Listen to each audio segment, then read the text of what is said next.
તો ઉનાળો બેસી ગયો છે ને કેરીની મોસમ બી આવી ગઈ છે, અથાણા પણ બનવા માંડ્યા છે. તો આપણે આજે બનાવી રહ્યા છે વડીલોને ધ્યાનમાં રાખીને ખટાશ ઓછીવાળી એવી તોતાપુરી કેરીમાંથી ગોળ કેરી જે છીણીને બનાવી છે. તમે જોઈ શકો છો એકદમ લચકા પડતો બન્યો છે. તો ચલો જોઈ લઈએ રેસીપી અને બનાવવાની પણ શરૂઆત કરીએ. તો એના માટે 200 ગ્રામ મેં તોતાપુરી કેરી ખમણી લીધી છે. સાથે હવે એક થાળી લઈ લઈશું જેમાં આપણે સંભાર વઘારવાનો છે. એમાં હાફ કપ આપણે ધાણાના કુરિયા લેવાના છે જે થાળીમાં પાથરી દીધા છે.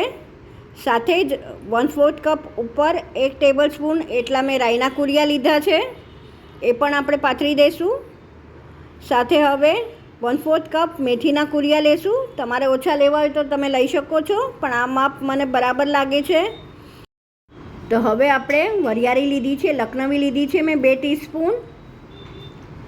તમે મોટી વરિયાળી પણ લઈ શકો, પણ મેં વડીલ માટે છે એટલે ઝીણી વરિયાળીનો યુઝ કર્યો છે. 1 ટીસ્પૂન મરી લેવાના છે. સાથે 1 ટીસ્પૂન આપણે લવિંગ લેશું. 1 ટેબલ સ્પૂન આપણે હિંગ એડ કરશું. સાથે જ વઘારિયામાં મેં હાફ કપ રાઈનું તેલ છે, ગરમ મૂકી દીધું છે. એકદમ ગરમ કરવાનું છે, કડકડતું તેલ કરવાનું છે. તો આપણું તેલ થઈ ગયું છે, તમે જોઈ શકો છો. હવે આપણે હિંગ ઉપર ને પછી મસાલા ફરતું તેલ રેડી તરત જ ઢાંકી દેવાનું છે. 5-1 મિનિટ આપણે આને ઢાંકેલું જ રહેવા દઈશું અને પછી આપણે ખોલી અને બધો મસાલો મિક્સ કરી લેશું. બધામાં તેલ એકદમ મિક્સ કરી નાખશું સારી રીતે અને થોડુંક ઠરે પછી આપણે એમાં હળદર એડ કરશું 1 ટીસ્પૂન. એને પણ મિક્સ કરી લેશું આપણે સારી રીતે.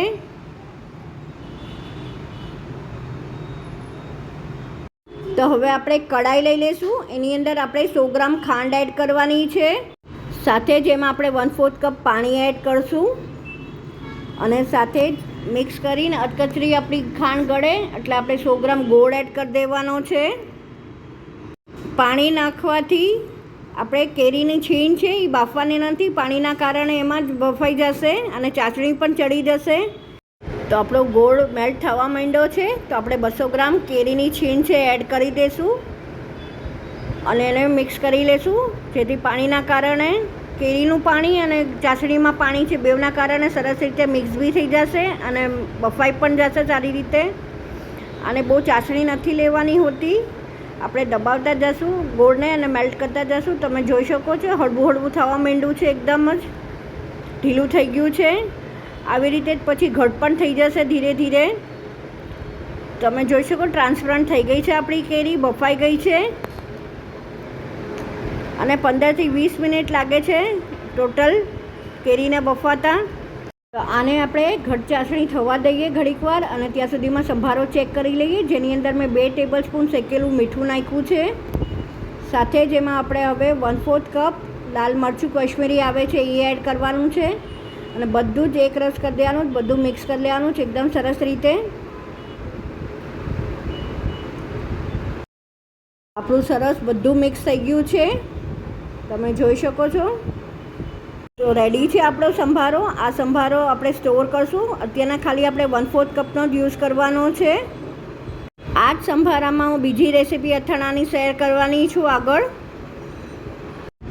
તો આપણી કેરી પણ થઈ જ ગઈ છે ઓલમોસ્ટ. તો બસ આ સમયે આપણે એમાં 1/4 કપ સંભારો એડ કરવાનો છે. મધ જેવી ચીકાશ આવી ગઈ છે. આપણે એક તાર બી ચાસણી નથી લેવાની, એક તારથી ઓછી લેવાની છે.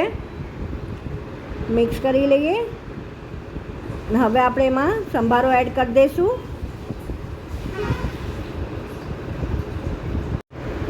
તો આપણે સંભારો મિક્સ કરી લઈશું. જો અથાણો ચીવટથી બનાવ્યો અને પ્રોપર મેથડથી બનાવો તો આની સેલ્ફ લાઈફ 1 વર્ષની છે, કાં એનાથી બી વધારે.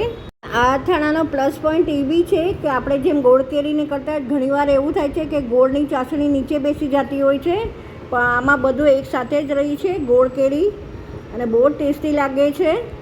તો ચલો સર્વ બી કરી દઈએ. તો સર્વ થઈને રેડી છે મારી આ રેસીપી ગોળ કેરીની, જે મેં વડીલો માટે ખાસ બનાવી છે. આઈ વિશ તમને મારી આ રેસીપી ગમી હશે. જો ગમી હોય તો લાઇક અને સબસ્ક્રાઈબ કરવા નહીં ભૂલતા. આવી જ નવી રેસીપી સાથે આપણે ફરીથી મળતા રહીશું. Till then by, take care.